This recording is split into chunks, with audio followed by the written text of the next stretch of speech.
Filosofía en el Ómnibus. La columna de pensamiento del profesor Damián Mosso. Para hoy también teníamos un tema bastante lindo, bastante importante, que es la teoría de la enajenación de Carlos Marx. Sí, la idea que yo tenía, si a ustedes les parece correcta y adecuada, es dejar algunos conceptos acerca de un filósofo que cambió la historia para siempre, ¿no? Que influyó en la humanidad toda, de este a oeste, de norte a sur, porque la teoría marxista en sus múltiples facetas, porque Marx fue un filósofo de una pluralidad mental impresionante, de una gran claridad, pero además de una gran diversidad, porque ¿qué es lo que ocurre con Marx? Marx era filósofo, pero también era economista y era periodista. Y entonces todas esas facetas de la vida de Marx se entremezclaron en su obra. Para mi gusto es un pensador de los más influyentes en la historia de la humanidad. Yo me voy a tomar el atrevimiento hoy de decir algunas cositas, pocas que sé, acerca de Marx. Y probablemente no dé, Federico, para una sola audición. Tal vez tengamos que hacer un Marx 2. Impecable. Porque realmente la concepción marxista es muy compleja, muy amplia. Tenemos que explicar algunos conceptos que a mí me parece que son básicos, porque ser marxista no es solo tener una bandera roja con la hoz y el martillo. Es mucho más que eso. Es un pensador de una profundidad realmente impresionante.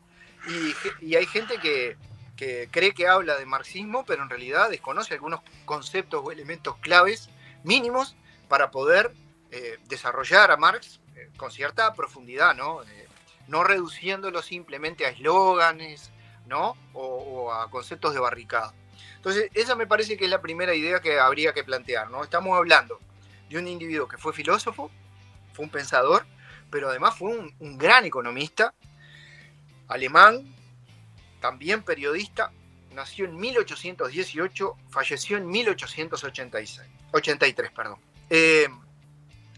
A mí me parece que la primera idea que tenemos que plantear acá con Marx es algo que distingue la concepción filosófica marxista desde el inicio. Marx sostiene que el hombre es un ser especial, es un animal, pero un animal diferente al resto, en el sentido de que es el único animal que genera un mundo de objetos que sirven para mantenerse y reproducirse a sí mismo.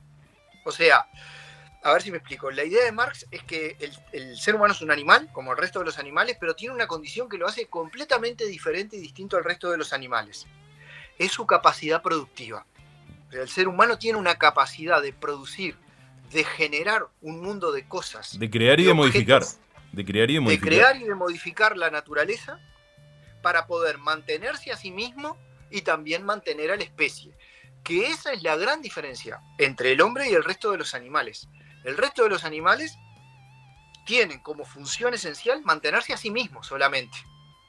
O sea, se mueven en el ámbito de la mera individualidad, mientras que el ser humano es un ser por naturaleza social, gregario. Es como dice Marx, es un animal genérico.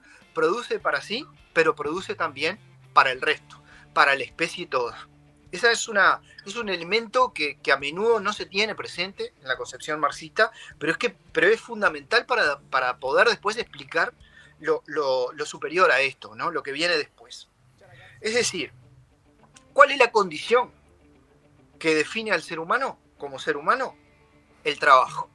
Esa es la idea, según Marx, que permite de alguna manera definir la esencia y la naturaleza del ser humano. Esa es la esencia del hombre. La capacidad productiva, su capacidad para producir, su trabajo. Y acá queremos hacer una primera puntualización también. ¿Qué es lo que Marx entiende por trabajo? Lo que decías tú recién. La transformación de lo dado, la transformación de la naturaleza. El ser humano es un ser con una tremenda capacidad para transformar el entorno y el mundo que lo rodea. Y el trabajar es la condición de su humanización. O sea, increíblemente lo que te está planteando Marx es que el trabajo nos define como seres humanos y debería ser el objetivo de la vida en el sentido de nuestra capacidad de realizarnos a nosotros mismos. O sea, nos convertimos en seres humanos transformando la naturaleza, modificándola. Entonces, Esa es la condición de nuestra humanización, el trabajo. Y llevándolo a los trabajadores también podemos decir que son los únicos que tienen la capacidad de esa transformación. Porque Sí, el capital por sí mismo no puede hacer eso. Necesita sí exactamente. o sí de los trabajadores para poder lograr que lo que sea se transforme o que nazca. Y el sistema capitalista, Federico, nos ha convencido de lo contrario, Mm. que ahí está una de las claves conceptuales para entender el funcionamiento del sistema capitalista y cómo nos gobierna y cómo nos domina desde el punto de vista conceptual o mental. Se nos ha convencido de que el capital produce más riqueza por sí mismo. Y eso, como dices bien tú, es falso. El dinero no produce más dinero por sí mismo. Lo único que produce más dinero es el trabajo que está detrás de la actividad productiva. Por ende, el trabajador. Lo que distingue al ser humano, lo que lo caracteriza, es que hemos pasado de necesidades simples o necesidades instintivas a necesidades mucho más complejas que tienen que ver con nuestra racionalidad y con nuestra capacidad para pensar.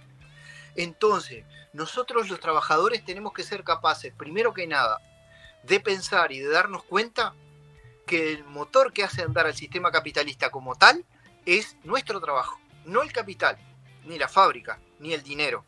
Es el trabajo del trabajador. Por lo tanto, si el trabajo es lo que nos humaniza, lo que nos vuelve realmente seres humanos, nuestra capacidad para transformar la naturaleza, no podría ocurrir nunca, dice Marx, que al trabajar fuéramos infelices. Más bien todo lo contrario. Lo que debería ocurrir es que en el trabajo deberíamos necesariamente sentirnos realizados, porque es nuestra esencia como persona. Fíjate tú cómo ha sido la transformación que ha generado, el cambio que ha generado en nuestra vida cotidiana el sistema capitalista. Ocurre exactamente lo contrario. El ser humano al trabajar siente que se desrealiza, cuando debería ocurrir todo lo contrario. Lo que debería ocurrir es que al trabajar nos deberíamos sentir bien.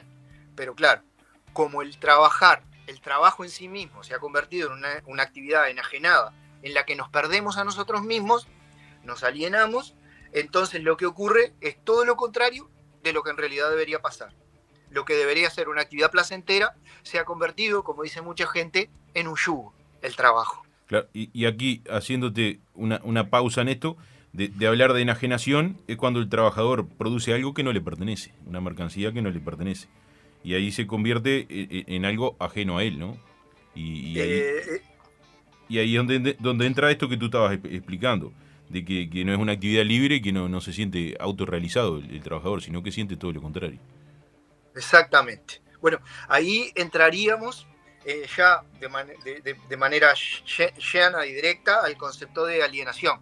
Sí. Marx a veces habla de alienación o de enajenación. Estamos hablando básicamente del mismo concepto a través de dos términos diferentes, pero que significan lo mismo. ¿Cómo define Marx a la enajenación? Vamos a intentar decirlo de la manera más simple que podamos. La enajenación es la pérdida de la condición de ser humano. Es decir, el trabajador se siente ajeno, distante al producto de su trabajo y al propio trabajo en sí mismo. Eso es, en términos simples, lo que Marx llama enajenación. La enajenación es la pérdida de la condición de persona. La enajenación o la alienación es el alejamiento de nosotros mismos, de nuestra propia naturaleza, porque el trabajador en el sistema capitalista no trabaja para sí, trabaja para otro, por lo tanto, el producto de su trabajo deja de pertenecerle. Y también deja de pertenecerle la propia actividad productiva en sí misma.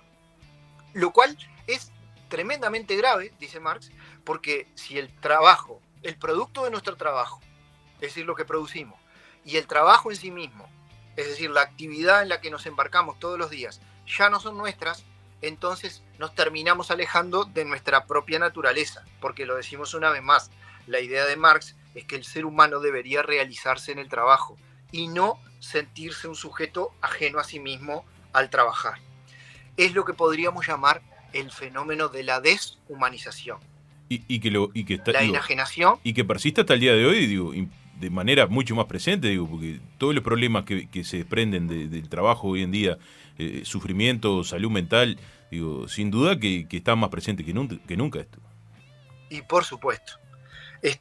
¿Por qué ocurre esto? Porque cabe preguntarse por qué pasa esto. O sea, ¿por qué el trabajador se enajena y se aliena? Y tenemos que decirlo con claridad, como lo plantea Marx. El trabajador se aliena, se enajena, pierde su condición de ser humano por la estructura misma del sistema capitalista. El sistema capitalista es un sistema económico y político en el que se distancian de manera inevitable dos clases sociales, dice Marx: la burguesía y el proletariado. Tal vez estemos diciendo aquí, Federico, cosas que mucha gente sabe, que mucha gente ya conoce y entiende, pero siempre tenemos que partir de la base, cuando hacemos filosofía, que no todo el mundo tiene por qué saber las mismas cosas. Y por ende, aunque a veces parezca redundante o innecesario, es bueno volver a explicar algunas cosas o tratar de explicarlas a aquellas que no lo entiendan, porque a veces damos por obvio lo que en realidad tendríamos que explicar. ¿Qué es la burguesía? La clase social que posee los medios de producción, la que detenta todos los medios de producción, que pueden ir desde el capital, el dinero, la tierra, las fábricas, las herramientas, todo. La burguesía es la poseedora de todo, la clase social que detenta el poder económico y también, por ende, político. ¿Qué es el proletariado? La clase trabajadora que solamente tiene una cosa, que es ¿cuál, Federico? Y la fuerza del trabajo, la posibilidad de vender. La fuerza de trabajo. La posibilidad de vender. La capacidad productiva. Sí. Tal cual. Lo que dice Marx es que el trabajador y la clase trabajadora tienen solamente una cosa: su capacidad productiva, su fuerza de trabajo. Entonces uno podría preguntarse, ¿y cuál es el problema?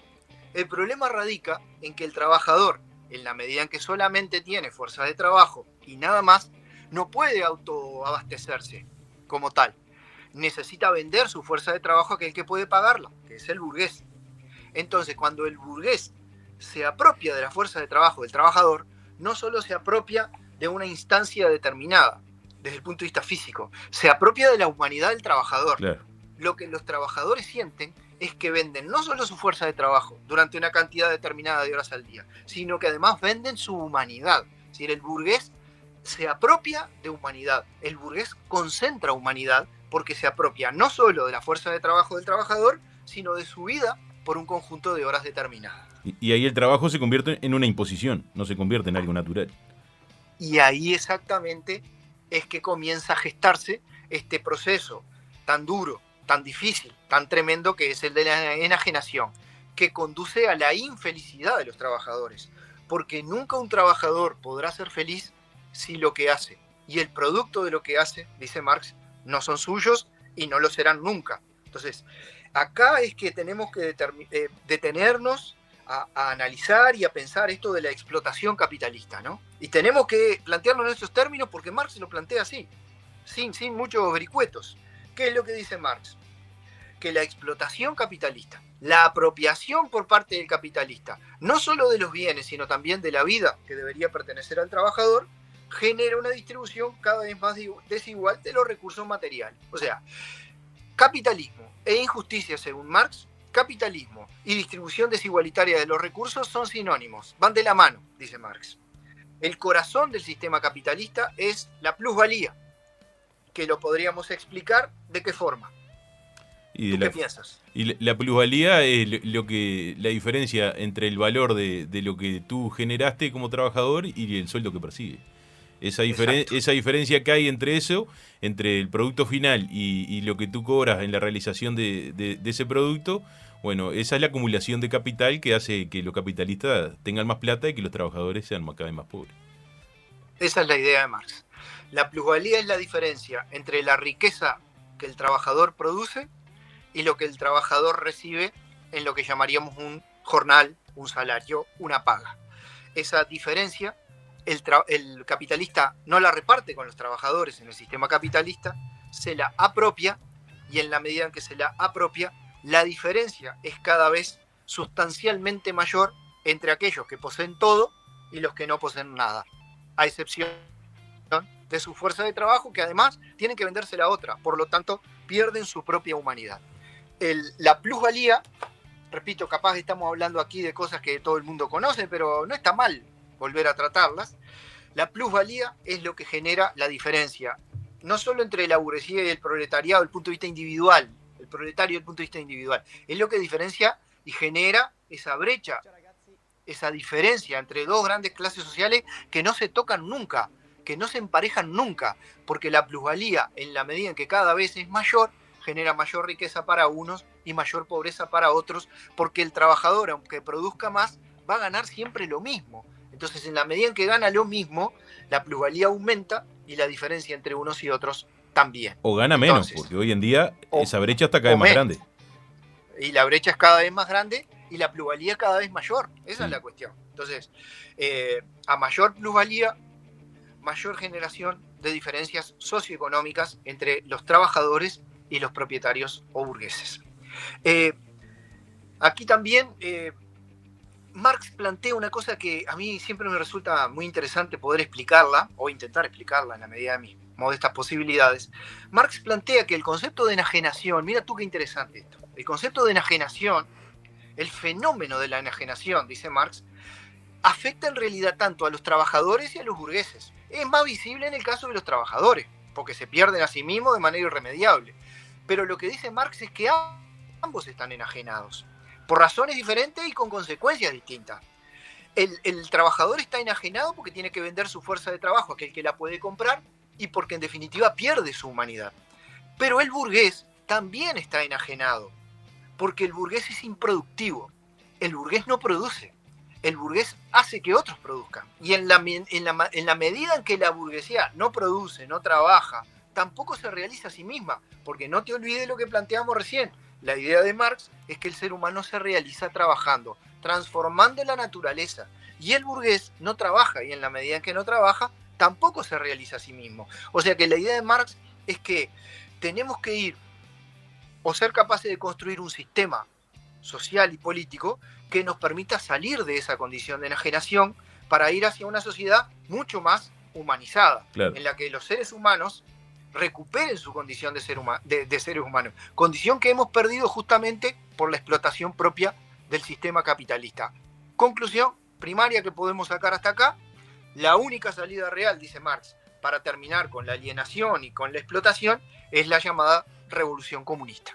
La idea de Marx es generar una transformación radical en la sociedad desde el punto de vista político, económico y social que nos permita ir hacia una sociedad sin clases o una sociedad sin explotadores ni explotados. Y también el tema de la competencia, ¿no? Competir entre tanto trabajadores, digo, podemos verlo trabajadores o seres humanos, también es parte de esa enajenación, ¿no? De estar constantemente en competencia cuando tendría que ser diferente, tendría que ser lo opuesto, ¿verdad? Tendría que ser en comunidad.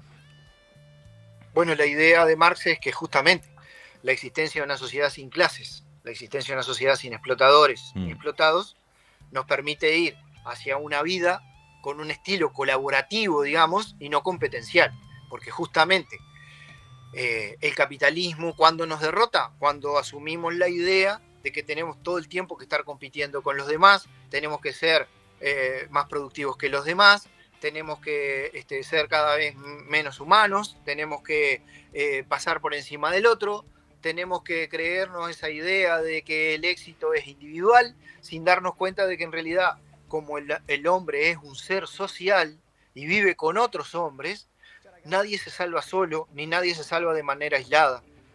Nos salvamos entre todos, construyendo una sociedad diferente, pero no podemos pensar en una sociedad diferente, dice Marx, si no entendemos primero cómo funciona la que tenemos ahora, que es esta, ¿no?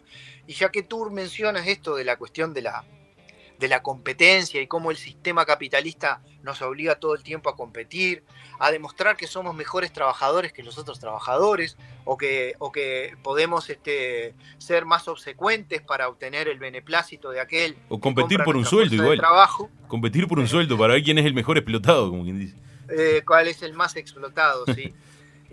Me gustaría, ya que estamos, si les parece bien a ustedes, y para redondear tal vez esto un poquito, hay un fragmento de una obra de Marx que se llama La ideología alemana, en la que él trata esta cuestión de las ideas, de qué es lo que pasa en el mundo de las ideas. Y mira lo que dice.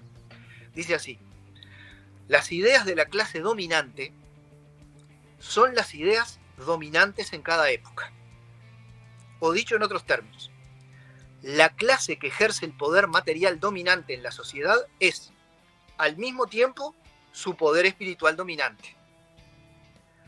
La clase que tiene a su disposición los medios para la producción material dispone con ello, al mismo tiempo, de los medios para la producción espiritual, lo que hace que se le sometan al propio tiempo, por término medio, las ideas de quienes carecen de los medios para producir espiritualmente.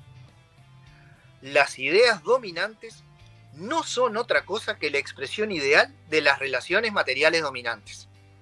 Las mismas relaciones materiales dominantes concebidas como ideas. Por tanto, las relaciones que hacen de una determinada clase la clase dominante, o sea, las ideas de su dominación. Es un texto un poco complejo en el que él juega ahí, ¿no?, con el término dominación y clase dominante e ideas, pero que a mí me parece que es brutalmente claro con respecto a lo que ocurre en nuestra sociedad y en cualquier sociedad capitalista con respecto a la cuestión conceptual, la cuestión de las ideas. ¿Cuáles son las ideas dominantes en la sociedad capitalista? Las de la clase dominante, las de la clase que detenta el poder político y económico. Entonces, el triunfo del sistema capitalista, el éxito del sistema capitalista, depende de poder hacerle creer a la clase dominada las ideas de la clase dominante.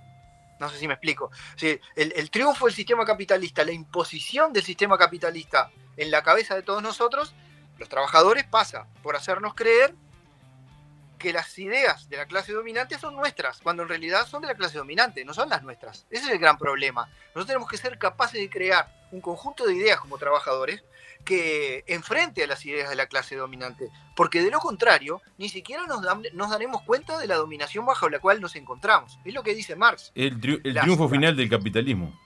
Ese es el triunfo final del capitalismo, cuando nos convence de que sus ideas, las ideas de la burguesía, son las ideas que tenemos que sostener. En cuanto creamos esas ideas, todo intento por resolver estas contradicciones propias del sistema capitalista, ni siquiera las vamos a ver. Creeremos que las ideas de la clase dominante son nuestras ideas, cuando en realidad no lo son. Y así se genera esta situación de dominación en la que nos encontramos los trabajadores, que en lugar de pensar con cabeza de trabajadores, a veces los trabajadores se convierten en desclasados. Son trabajadores, pero en realidad piensan con cabeza de burgués. Y en la medida que piensan con cabeza de burgués, ni siquiera se dan cuenta de que son trabajadores, de que están siendo explotados y dominados por otros. Y que dependen de un salario. Que son simples obreros asalariados. Interesante también. Sí, y algo de la deshumanización también, de que hoy en día, porque hay que entrelazarlo con todo, ¿no? Porque Marx también decía y hablaba de la tecnología, de cómo podía venir a solucionar algunos problemas en el trabajo, pero claro, hoy en día la tecnología no está hecha para solucionar las cosas de la humanidad. Supuestamente la tecnología vendría para solucionar algunos lugares o algunos trabajos que hacían alguna labor pesada que hicieran los trabajadores, por ejemplo, en las industrias. Y la tecnología está siendo usada totalmente para lo contrario. Está siendo usada para pensar, está siendo usada hasta para desarrollar textos o para la llamada inteligencia artificial, y el trabajador sigue haciendo el mismo trabajo. No vino a liberar al trabajador para que pueda disfrutar de las cosas humanas y de lo que le satisface y de lo que disfruta. Es totalmente lo contrario, lo vino a enajenar mucho más. Sí, y lo otro que hay que tener presente acá, me parece, es que el sistema capitalista, para poder funcionar, tiene que generar sí o sí consumidores. No tiene otra manera de funcionar que no sea a través del consumo. Entonces lo que el sistema hace es crearnos necesidades artificiales. Es decir, el sistema capitalista nos hace creer que necesitamos un montón de cosas que en realidad no necesitamos para que trabajemos más, y en la medida en que trabajemos más, generemos más plusvalía, compremos más cosas, y en ese proceso de consumo supuestamente nos hagamos más felices. Entonces es muy importante también, me parece, dejarle a la gente la idea de que en realidad consumimos para consumir, y que hay un montón de cosas que consumimos que en realidad no las necesitamos, pero son necesidades artificiales que el propio sistema, a través de los medios de comunicación, la propaganda y la publicidad, va interiorizando en nuestra mente de manera tal de hacernos creer que necesitamos esto o aquello, cuando en realidad podemos perfectamente vivir sin esas cosas, pero entramos en esa bicicleta del consumo y entramos en esa bicicleta del dinero, del comprar, de los préstamos, y todo eso nos va llevando a una situación en la que estamos como cada vez más perdidos, no solo desde el punto de vista económico, sino también desde el punto de vista humano, porque se nos va un montón de tiempo, y tendríamos que pensar, ¿no?, al momento de comprar algo. Digo esto porque todos hemos entrado en esta bicicleta del consumo, yo me incluyo también, de que cuánto tiempo de mi vida me implica comprar tal cosa. Si lo pensamos así, ¿cuánto necesito trabajar para comprar tal cosa? Creo que lo pensaríamos mucho más. Creo que seríamos capaces de determinar qué necesidades son reales y qué necesidades son artificiales, y por ende estaríamos en condiciones por lo menos de manejar un poco más nuestra propia vida, que no es mucho, pero es un inicio. La Clase Radio.